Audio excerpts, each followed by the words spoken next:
I can still hear the crystal glasses clinking at my sister Madison's promotion party. The sound echoes in my memory like a bitter reminder of that night, the night that changed everything.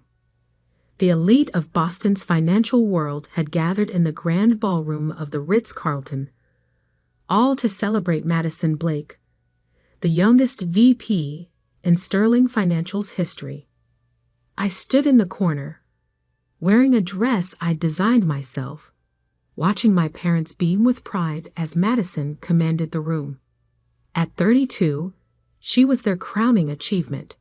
Harvard Business School graduate, rising star in finance, and now Vice President of Mergers and Acquisitions. Eleanor. My mother's voice cut through my thoughts as she appeared beside me, champagne flute in hand. At least fix your hair. Everyone here is a potential investor. I resisted the urge to touch the dark curls I'd carefully styled. My hair is fine, Mom. Fine isn't good enough in this world, she sighed, smoothing her own perfectly coiffed silver hair. Look at your sister. She understands presentation, networking. At least one daughter made it. The words stung, even though I'd heard variations of them for years. Ever since I'd turned down a position at a prestigious consulting firm to start my own business, I'd been the family disappointment. Never mind that my online fashion platform was growing steadily. In their world, if you couldn't see the corner office, success didn't exist. Ellie? Madison's voice carried across the room as she approached, her Louboutins clicking against the marble floor. Come meet Richard Sterling. He's interested in hearing about your little website. I forced a smile as she dragged me toward a distinguished-looking man in his 60s. Richard Sterling owned half of Boston's financial district, including the building where Madison now had her corner office. So, he said, peering at me over his glasses, Madison tells me you run some sort of fashion blog? Actually, I started. Stitch and Style is a technology platform that connects independent designers with... Oh, how fun, he interrupted, already looking past me for someone more important. A hobby business. Well, keep at it. Not everyone can be as driven as your sister. Madison's laugh tinkled like the crystal glasses. Ellie likes to do her own thing. But enough about that. Did you hear about the Maxwell merger? I excused myself and headed for the bar, needing something stronger than champagne. The bartender had just handed me a gin and tonic when I overheard two men in suits talking nearby. The numbers on the Maxwell deal seemed too good to be true, one muttered. Everything about Sterling's Golden Girl seems too good to be true, the other replied. But who's going to question success? I filed the conversation away, along with the dozens of other whispers I'd been collecting over the past year. Something about Madison's meteoric rise didn't add up, but nobody wanted to look too closely at a winning streak. My phone buzzed. A notification from my company's analytics dashboard. Another spike in user engagement. While Madison worked in her glass tower moving imaginary millions around, I was building something real. Not that my family would ever understand that. Still checking your Instagram likes. Madison appeared beside me, her smile sharp. You should really think about getting a real job, Ellie. I could put in a word at Sterling. I have a real job, I replied evenly. In fact, we just closed our series of funding round. Her perfectly shaped eyebrows rose slightly. Oh, someone actually invested in your little project. Several someones. We raised $12 million. For a moment, her mask slipped. Something dark flashed across her face before the smile returned. How sweet. Well, don't let it go to your head. The tech bubble always bursts eventually. She sauntered away to rejoin her admirers, but not before I caught a glimpse of something else in her expression. Fear. It was gone so quickly, I might have imagined it. But it made me think of all those whispers, all those numbers that seemed too good to be true. Later that night, in my downtown loft that doubled as Stitch and Styles' office, I opened my laptop and began digging. Madison had always been driven, but lately, her success had taken on a frantic edge. The Maxwell merger she'd orchestrated had made headlines for its unprecedented returns. Every deal she touched turned to gold, almost as if. A knock at my door interrupted my thoughts. When I opened it, I found an envelope on the floor. No sender, no markings. Inside was a USB drive and a note. Your sister isn't as golden as she seems. If you want the truth, look at the attached files. I stared at the drive for a long time before plugging it in. Years of working in tech had taught me about security risks, but something told me this was important. As files filled my screen, spreadsheets, emails, bank statements, my hands began to shake. The perfect daughter, the family success story, was nothing but a carefully constructed lie, and I was holding proof that would bring it all crashing down. My phone rang, making me jump. It was Madison. I hope you're not planning to do anything stupid with the information you just received, she said without preamble. My blood ran cold. How did you? I have eyes everywhere, little sister. Remember that. Now, delete those files and forget about them. Focus on your cute little fashion website and stay out of my business. She hung up before I could respond. I sat in the darkness of my loft, staring at my screen where evidence of her fraud glowed accusingly. She thought she could intimidate me, just like she always had. She thought I was still the quiet sister who played it safe. But she had no idea what I'd been building in the shadows while she basked in her false spotlight. She had no idea that I'd been preparing for this moment, gathering my own resources, building my own empire. I picked up my phone and dialed a number I'd been saving for a special occasion. Ms. Jang, this is Eleanor Blake. I believe we need to talk about Sterling Financial and my sister. Ms. Dang, one of the most ruthless corporate raiders in the business, had been following my company's progress with interest. She'd offered to back me in any venture I chose. I'd been waiting for the right opportunity. I was wondering when you'd call, she said. I assume you've seen the evidence? Yes, and I know exactly what to do with it. As I hung up, I looked at the photo on my desk, our family at Madison's college graduation, everyone beaming at her while I stood in the background. That dynamic was about to change, but not in the way anyone expected. Madison thought she was the only one who knew how to play the game. She was wrong. While she'd been building her house of cards, I'd been laying a foundation of steel and concrete, and when her empire of lies crumbled, I would be there to pick up the pieces. For pennies on the dollar. The morning after receiving the USB drive, I walked into my company's real office. Not the loft where I'd started, but the entire 10th floor of a downtown high-rise. 50 employees looked up from their desks as I passed, each one a reminder of what I'd built while my family was busy dismissing me. Morning, Ms. Blake.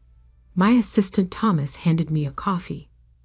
Ms. Jang called twice already. And there's something else. Sterling Financial stock dropped 15% in pre-market trading. I paused mid-sip. Any news about why? Rumors about irregularities in their recent merger deals. Nothing concrete yet, but the market's nervous. I nodded, hiding my smile. The wheels were already in motion. My office overlooked the financial district, with a perfect view of Sterling Financial's gleaming headquarters where Madison held court. But while her view came from borrowed power, mine was built on something real. Stitch and Style had revolutionized the fashion industry, connecting independent designers directly with manufacturers and consumers. We weren't just a platform. We were changing how the industry worked. Thomas, I called out, set up a meeting with our legal team and get me everything you can find about Sterling Financial's holdings, especially any distressed assets they might need to offload quickly. He raised an eyebrow but didn't question me. That's why I had hired him. He understood discretion. My phone buzzed with a text from Mom. Have you seen the news about Sterling? Your sister needs family support right now, not whatever scheme you're plotting.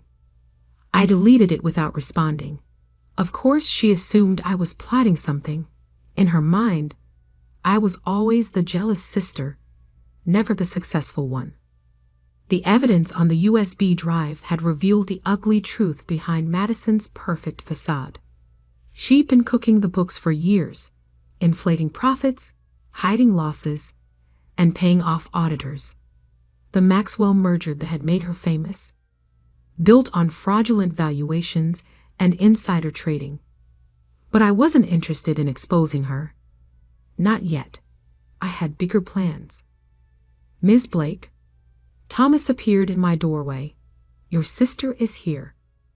Madison stormed in, her designer suit slightly wrinkled, a detail that spoke volumes about her state of mind. What did you do? She hissed, throwing a financial report on my desk. Our stock is in free fall. I leaned back in my chair, studying her. The perfect mask was cracking. I haven't done anything, Madison. But it seems the market is finally asking questions about those amazing returns of yours.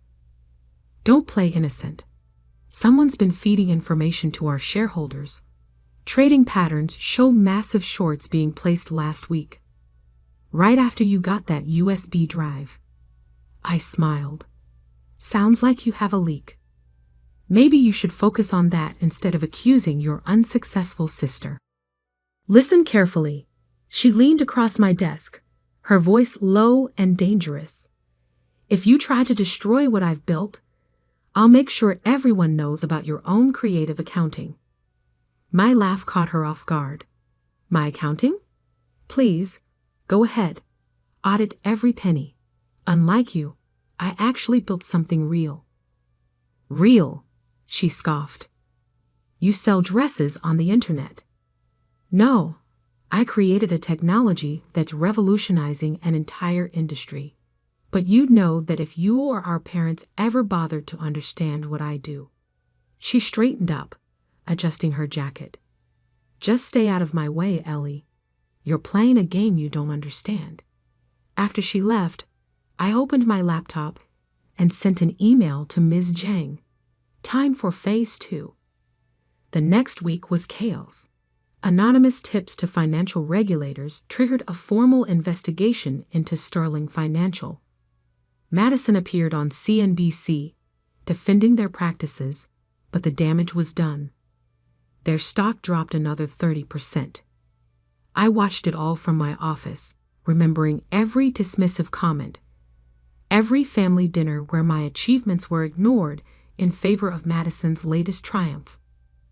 Ms. Blake, Thomas interrupted my thoughts. The board of Sterling Financial just called an emergency meeting. And your mother's online one. I picked up the phone, already knowing what I'd hear. What have you done? Mom's voice was shrill. Your sister's career is being destroyed, and you're just sitting there watching. Actually, I replied calmly, I'm not just watching, I'm buying. What? Sterling stock. My company has been acquiring shares all week. At these prices, it's quite a bargain. Silence. Then, you planned this. You're trying to take over Sterling Financial. No, Mom. Madison destroyed Sterling Financial. I'm just here to pick up the pieces. I hung up and turned to Thomas. Get me Ms. Zhang. It's time to make our move. The plan was elegant in its simplicity. While Madison had been building her house of cards, I had been quietly amassing resources. Stitch and Style's success had given me significant capital, and Ms. Zhang's backing provided the rest. Now, with sterling's stock in free fall, we could acquire controlling interest for a fraction of its real value. But first, the final blow had to fall. I opened the USB drive and began forwarding its contents to federal regulators. Within hours, the story broke across all major news networks. Sterling Financial BPACUSED of massive FRAD. Madison BLAK. The fall of A Financial Protoagui. SECLAUNCESCRHMINDL NVESTIG into Sterling DELINGAs. My phone exploded with messages from family members. I ignored them all except one. From my father. "You're no longer my daughter." I stared at those words for a long time before replying. "I never was. Madison was your only daughter. I was just the disappointment who built an empire while you weren't watching."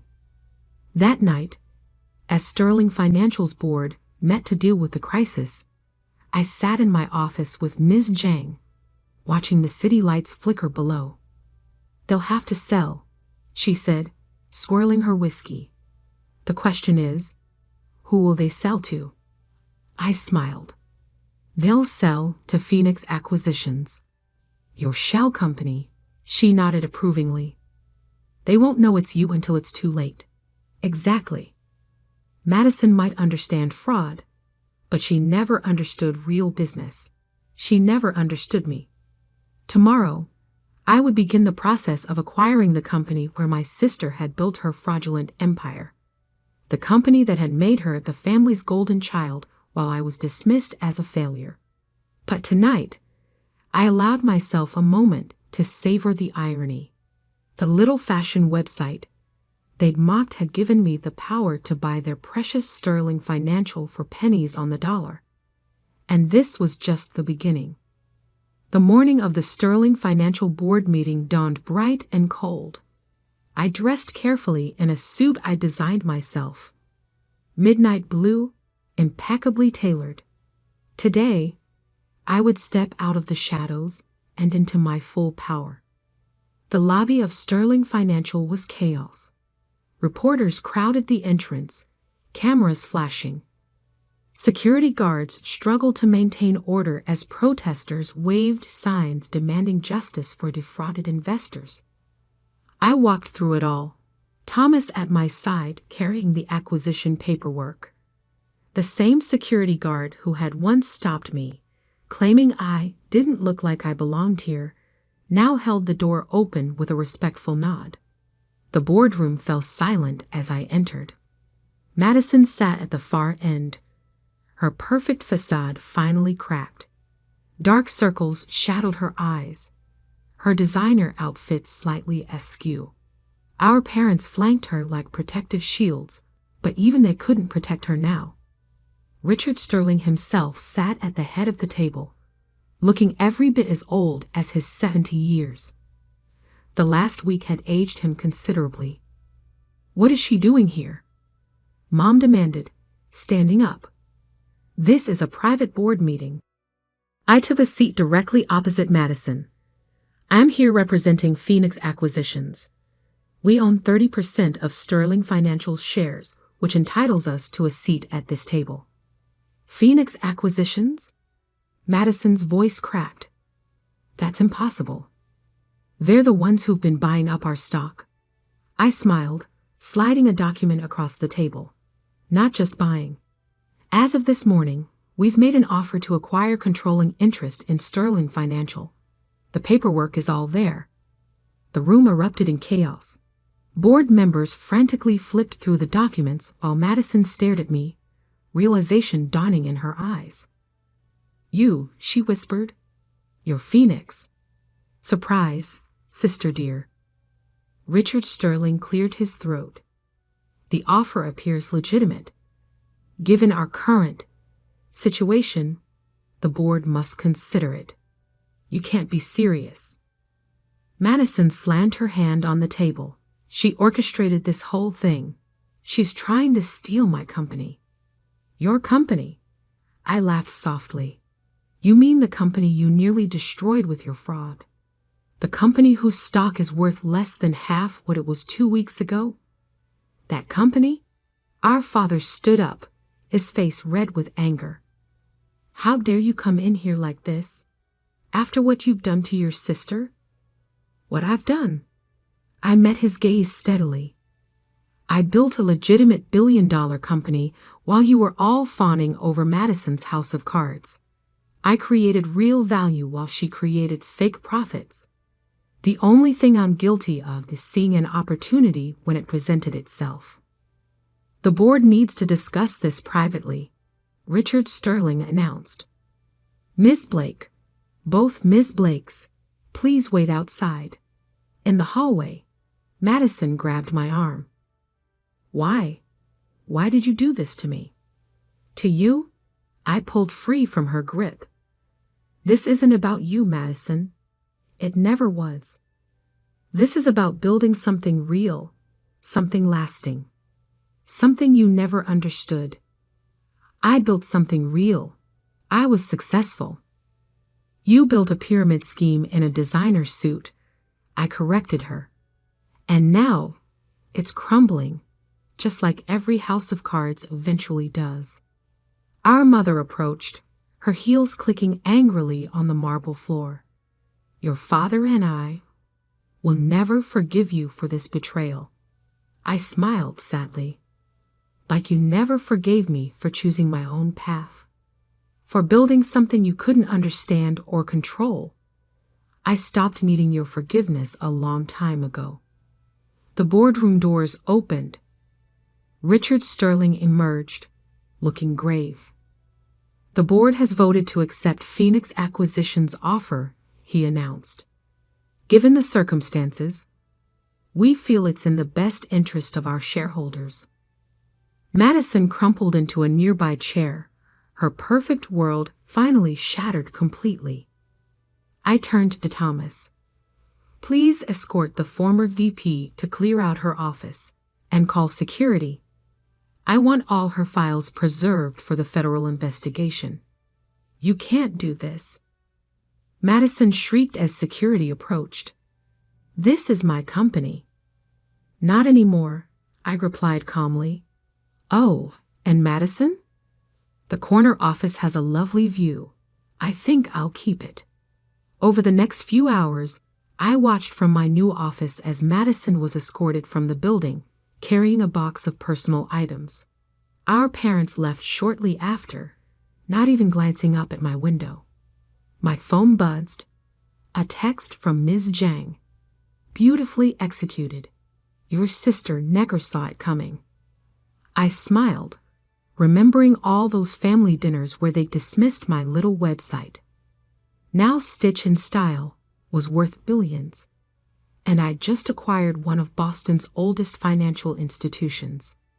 The next morning, the headlines told the story. Tech HEN in your EQIRES STERLINJU Financial Eleanor BLAK from Fayion STRTUP to Financial POWERATOUSE Sterling SVANDAL 1 STER falls as ANO Daver rises. A week later, I received an invitation to a family dinner. I almost laughed at their predictability. Now that I'd proven my success, they wanted to reconcile. I sent back a simple response. Too busy running 2 companies. Maybe next time.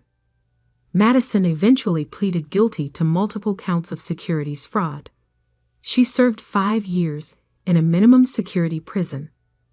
Our parents sold their house to pay legal bills and moved to Florida, where they presumably still tell everyone about their successful daughter.